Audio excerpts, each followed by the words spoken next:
Դահուկասպորտը Հայաստանում կարող էր լինել ռազմավարական սպորտաձև, ծաղկաձոր, աշոցք, ջերմուկ, բնությունն արդեն արել է իր գործը, հերթը պետությանն է, բայց… Այս պահին մենք ֆինանսավորում չունենք իրենց որևէ տեղ ուղարկելու, չեղարկել ենք Հայաստանի առաջնության առաջին փուլը դահուկավազքի, չեղարկել ենք Չեխիա պատանիների մրցաշարի մասնակցությունը, չեղարկել ենք Լեհաստան մասնակցությունը, վերջին վարկանիշային մրցաշարը, որ շատ կարևոր էր եւ հնարավորություն էր տալու մեր աղջիկ մասնակցին Կատյա Գալստյանին առաջիկա օլիմպիական խաղերում ունենալու շատ ավելի լավ վարկանիշային միավորներ, էլի չենք կարողացել մասնակցել։ Ձմռան կեսն անցել է, բայց պետական ֆինանսավորում չկա։ Մեկը մյուսի հետևից չեղարկվում են միջազգային մրցաշարերը։ Վերջին աղմկահարույց դեպքը ցույց տվեց, թե որքանով են սպորտն ու մարզիկը անպաշտպան Հայաստանում։ Իտալիայում կայացած մրցման ժամանակ հայ դահուկորդ Միքայել Միքայելյանը կպչուն ժապավենով փակել էր Ադրբեջան գրությունը մարզաշապիկի վրա։ Այս քայլը ոմանց համար դարձավ քաղաքական սկանդալ, իսկ շատերի համար արժանապատվության դրսևորում։ Տենց էլ պետքա լիներ, շատ լավ եմ ճանաչում։ Ու ճիշտ է արել։ Շատ ճիշտ արել։ Այդ դրանով ինչ է ուզեցել ինքը ասի։ Մեր հայ լինելը։ Ճիշտ արել, ես գտնում եմ չի կարելի Հայաստանի ներկայացուցիչը Ադրբեջանի գրած բանով շարժի առաջ։ Հենց որ ես իր կողմնակիցն եմ, ոչ թե նախարարության այս դեպքում։ Սկանդալից հետո ԿԳՄՍ նախարարը պարզաբանում պահանջեց Դահուկասպորտի ֆեդերացիայից։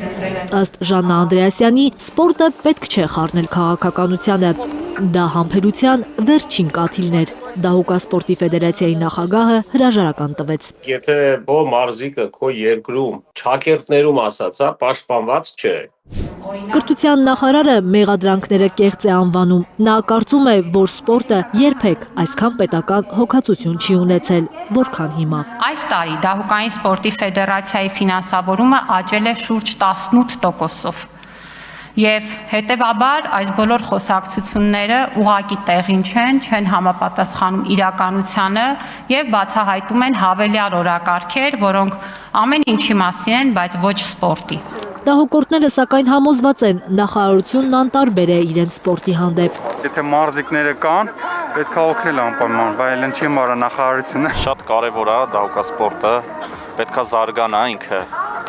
Ավելի մեծերը հիշում են տարիներ առաջ Հայաստանի ձեռքբերումներն ու հաղթանակները սպորտում։ Հիմա ուրիշներն են հաղթում։ Մեր մոտ տենց նախարարություն կա,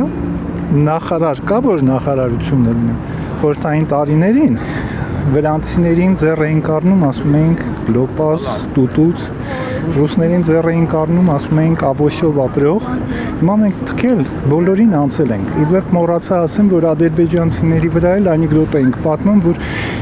ինչ մշակույթի նախարարություն, եթե մշակույթ չունեն։ Հիմա ցավոք սրտի մենք բոլորին տվե անցել ենք։ Կրթության նախարարությունից հայլուրին հայտնեցին, որ 2026 թվականին Դահուկասպորտի ֆեդերացիային հատկացվել է ավելի քան 16 միլիոն դրամ։ Որտեղ են այդ գումարները, հարցնում են մարզիկները, եթե ծախսերը իրենց ուժերով են հոգում։ Պարտքով են գնում մրցումների, կամ էլ չեն գնում։ Զարուհի Սահակյան, Հենրիկ Համազասպյան, Միլենա Պողոսյան եւ Հարություն Մաթևոսյան, Հայլուր։ Հայաստանում եւ աշխարհում տեղի ունեցող իրադարձությունների մասին առաջինն իմանալու համար բաժանորդագրվեք մեր ալիքին, սեղմեք զանգակը, որ բաց չթողնեք ամենահրատապը, ամենակարևորն ու հետաքրքիրը։